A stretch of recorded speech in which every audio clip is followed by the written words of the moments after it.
പരിപാടിക്ക് വല്ല പക്ഷേ ഞാൻ വലിയൊരു ഡ്യൂട്ടി ഏറ്റെടുത്തതാണ്, അതുകൊണ്ട് അത് ഞാനായിട്ട് മാറി നിന്നാൽ ബിസിനസ് ഒന്നാകെ തകരും, അല്ലെങ്കിൽ ഓഫീസിൽ വലിയ പ്രശ്നമാകും. There is no freedom of money or freedom of the time. ലോകത്തിലെ ഏറ്റവും പ്രധാനം അതാണ്.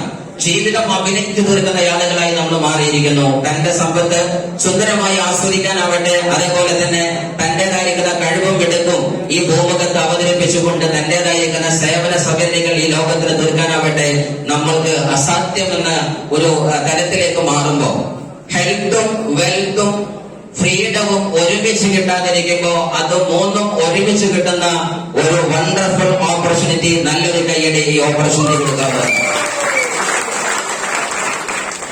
വരുമാനം ഉണ്ടാക്കാൻ പ്രധാനമായും രണ്ട് കാര്യങ്ങളാണ് പ്രധാനമായും കാണുന്നത്. ഒന്ന് ജോബാണ്, മറ്റൊന്ന് ബിസിനസ്സാണ്. ശരിക്കും നിങ്ങൾ ആലോചിച്ച് നോക്കുക, ഈ രണ്ട് കാര്യങ്ങൾ മാത്രമാണ് ഇന്ന് വരുമാനം ഉണ്ടാക്കാനുള്ളത്. അപ്പൊ ഒരാൾ പറയാണ് ഇതിലൊന്നും പെടാത്ത ഒരു സാധനം ഉണ്ട്, കാശ് കക്കൽ. നമ്മൾ പറയുന്നത് കള്ളന്റെ ജോബ് കക്കലാണ്. അപ്പോൾ അത് ജോബ് തന്നെയാണ്, ഇഷ്ടപ്പെടാത്ത ജോബാണെങ്കിലും. So everyone makes the money or the wealth by through these two aspects. ഒന്നെങ്കിൽ ജോബാണ്, ഓർ അതർവൈസ് ഫ്രം ബിസിനസ് ആണ്. നിങ്ങൾ ആലോചിച്ച് നോക്കുക, ആരാണ് സമ്പത്ത് ഏറ്റവും കൂടുതൽ കൈയടക്കി വെച്ചിരിക്കുന്നത്? നമുക്കൊക്കെ അറിയാൻ പറ്റും, ജോലിക്കാരൻ എന്നും കൂലിക്കാരനാണ്. ജോബിന്റെ ഫുൾ ഫോം തന്നെ പറയുന്നത് ജസ്റ്റ് ഓഫ് ബ്രോക്കൺ ആണ്. അതല്ലെങ്കിൽ ഇതാ നാളെ തകരാൻ പോകുന്നു. ജോബ് ചെയ്യുന്നവരെ കുറിച്ച് പറയുന്ന വാക്ക് തന്നെയാണ് he is one step away from the poverty. ദാരിദ്ര്യത്തിന്റെ ഒരു ഡോർ അകലെയാണ് ജോലിയിലൂടെ വരുമാനം വാങ്ങുന്നവൻ. കാര്യം ആ ജോലി അസ്തമിച്ചാൽ ദാരിദ്ര്യത്തിന്റെ ഡോറ് കടന്ന് അവർക്ക് പോകാവുന്നതാണ്. എന്ന് മാത്രമല്ല, നമ്മൾ ആലോചിച്ച് നോക്ക്, ഇന്ന് റോഡിൽ തലപൊക്കി നിൽക്കുന്ന മിനിമം 10 കോടി 20 കോടി 30 കോടിയുടെ വീട്, അതല്ലെങ്കിൽ റോഡിലൂടെ പറക്കുന്ന 1 കോടിയുടെ കാറ്, അതല്ലെങ്കിൽ ലക്ഷറി ലൈഫ് നയിക്കുന്ന ആളുകൾ, വലിയ PhDയിലെ MBBSന്റെ തുടങ്ങിയുള്ള സർട്ടിഫിക്കറ്റിന്റെ മേലാട്ട തീർത്ത ജോലിക്കാരാണോ, സ്കൂളിന്റെ പടിവാതിൽ കയറാത്ത ബിസിനസ്മാൻ ആണോ? ആരാണ്? ബിസിനസ്സുകാരാണ്. സോ നമ്മളും ജോലിക്കാരനാണെങ്കിൽ കൂലിക്കാരനാണ്. ജോലി എന്ന് കട്ട്, കൂലി അന്ന് കട്ട്. സോ ലോകം പറഞ്ഞ വാക്യതാണ്, മിസ്റ്റർ വാരൻ ബഫറ്റ് പറഞ്ഞത്, കിടന്നുറങ്ങുമ്പോൾ വരുമാനം വരുന്ന പ്രൊജക്ട് ഇല്ലാത്തിടത്തോളം കാലം നമ്മൾ we are under great pressure and we are just facing a great threat. ജീവിതത്തിലെ ഏറ്റവും വലിയ ഒരു ഡേഞ്ചറിന്റെ ആമുഖത്താണ് നമ്മൾ നിൽക്കുന്നത് എന്ന് ലോകം പറയുന്നു. കിടന്നുറങ്ങുമ്പോൾ വരുമാനം വരുന്ന പ്രോജക്റ്റ് ആണ് ബിസിനസ്. അങ്ങനെയെങ്കിലും നിങ്ങൾ ആലോചിച്ച് നോക്കുക, ബിസിനസ് ആയാലും ജോലിയായാലും വരുമാനം കിട്ടുന്നത് പ്രധാനമായും രണ്ട് പ്രധാനം നോക്കിയാണ്. ഒന്ന് വർക്കിംഗ് ഹവർ പ്ലസ് വർക്ക്. ഇത് രണ്ടും കൂട്ടിയാൽ അവന്റെ വരുമാനത്തിന്റെ തോത് നിശ്ചയിക്കാനാവും. അവൻ ചെയ്യുന്ന വർക്കിംഗ് ഹവർ എത്രയാണ്? ഫോർ എക്സാമ്പിൾ 8 മണിക്കൂർ വർക്ക് ചെയ്യുന്നവന്റെ വേതനമല്ല 10 മണിക്കൂർ. എക്സ്ട്രാ ടൈം എടുത്താൽ കൂടുതൽ വരുമാനം കിട്ടും. അതേപോലെ തന്നെ 8 മണിക്കൂർ ചെയ്യുന്ന ജോലി, അത് ചെയ്യുന്ന സ്ഥലം മാറിയാൽ വരുമാനം ഡിഫറന്റ് ആകും. 8 മണിക്കൂർ ജോലി ചെയ്യുന്നത് പാടത്ത് കിളക്കുകയാണെങ്കിൽ അതിന്റെ വരുമാനം മറ്റൊന്നാണ്. നേരെ മറിച്ച് അത് ഭൂമിക്കടിയിൽ മൈനിങ് ചെയ്യുന്നയാളാണ്, അതല്ലെങ്കിൽ അതുപോലെയുള്ള വലിയ എണ്ണ കിണറുകളിൽ വർക്ക് ചെയ്യുന്ന മനുഷ്യൻ മണിക്കൂർ സ്ഥലം മാറിയപ്പോ വരുമാനം കൂടി.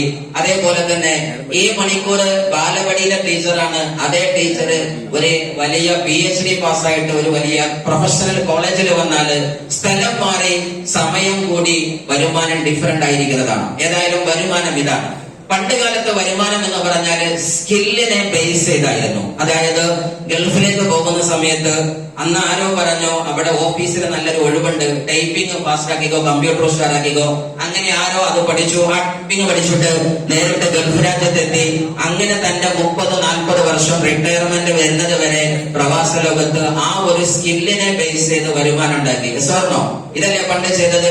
പക്ഷെ ഇന്നിന്റെ കാലം എന്ന് പറഞ്ഞാല് time is equal to money. ഇന്ന് സമയമാണ്.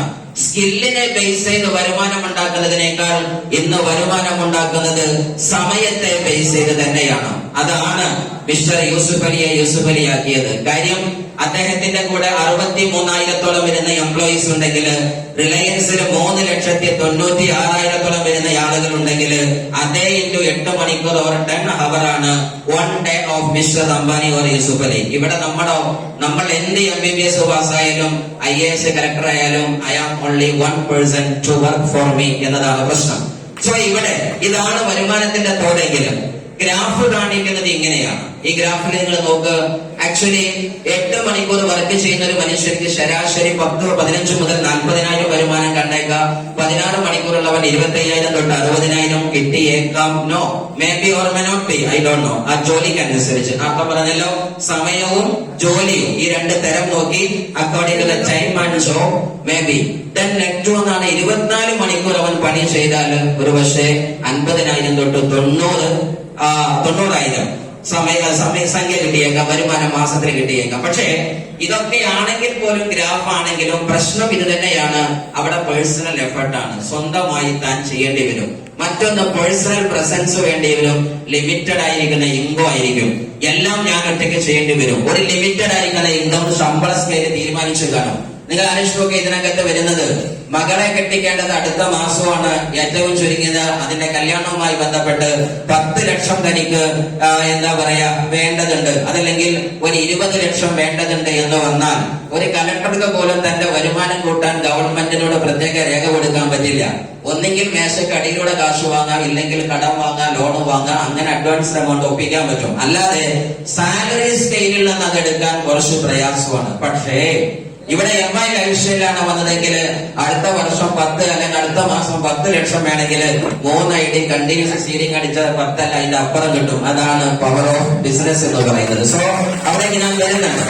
ഏതായാലും അത് അഡ്വാൻസ് ആയി പറഞ്ഞേ ഉള്ളൂ. മറ്റൊന്ന്, വരുമാനം ഇനി വേറെ തലത്തിലാണെങ്കിൽ, റിച്ച് പീപ്പിൾ ആണ് ഈ വരുമാനത്തിന്റെ തോത് നിശ്ചയിക്കുന്നതെങ്കിൽ 8 മണിക്കൂറും 16 മണിക്കൂറും 24 മണിക്കൂറും ഒക്കെ ചെയ്യുന്നുണ്ടെങ്കിലും ഒരുപാട് ആളുകളും മണിക്കൂറുകളും അവരെ കൂടെ ഉണ്ടാകുന്നത് കൊണ്ട് തന്നെ ഒരുപാട് വരുമാനം ഉണ്ടാക്കാൻ, ഒരു റെസിജ്വൽ ഇൻകം ഉണ്ടാക്കാൻ, ഒരു കണ്ടിന്യൂസ് ആയിരിക്കുന്ന ഇൻകം ജനറേറ്റ് ചെയ്യാൻ ഒരു റിച്ച് മാന് സാധിക്കും. കാര്യം എന്താണ്? അദ്ദേഹം തന്റെ സമയം മാത്രമല്ല, തന്റെ കീഴിൽ വർക്ക് ചെയ്യുന്ന 100 കണക്കിന് ആൾക്കാരുടെ സമയം ഏറ്റെടുത്തുകൊണ്ടാണ് അദ്ദേഹം വരുമാനക്കാരനാകുന്നത്. ആക്ച്വലി നിങ്ങൾ ആലോചിച്ച് നോക്കുക, ഇന്ന് സമയം കൊണ്ട് ക്യാഷ് ഉണ്ടാക്കുന്ന ഒരു വ്യക്തിയുടെ പേരാണ് mister Zuckerberg. Almost in Facebook as I know, as I C, അല്ലെങ്കിൽ ആസ് ഐ സെർച്ച് കണ്ടതനുസരിച്ച് എനിക്ക് തോന്നുന്നു 2.2 ബില്യൺ അല്ലെങ്കിൽ 2 ബില്യണോ വരുന്ന യൂസേഴ്സ് ഫേസ്ബുക്കിനുണ്ട്. സോ ഒരാള് ഒരു സിംഗിൾ പിൽസ്, ഒരു പൈസ തന്നെ ആ ഫേസ്ബുക്ക് ഉപയോഗത്തിലൂടെ സുക്കർബർഗിന് കിട്ടിയാലും ഈ ആൾക്കാർ മുഴുവൻ ഒരു ദിവസമാണ് അത് ഉപയോഗിച്ചതെങ്കിൽ ചുരുങ്ങിയത് 10-50,000 കോടി രൂപ ലാഭം ഒരു ദിവസം സുക്കർബർഗിന് കിട്ടിയേക്കാം. കാര്യം എന്താണ്? പലതുള്ളി പെരുവെള്ളം. ഇതാണ് ബിസിനസ് മെൻ ചെയ്യുന്നത്. ഇനി നമ്മൾ ചെയ്യേണ്ടതും അത് തന്നെയാണ്. പക്ഷേ പ്രശ്നം എന്താണ്?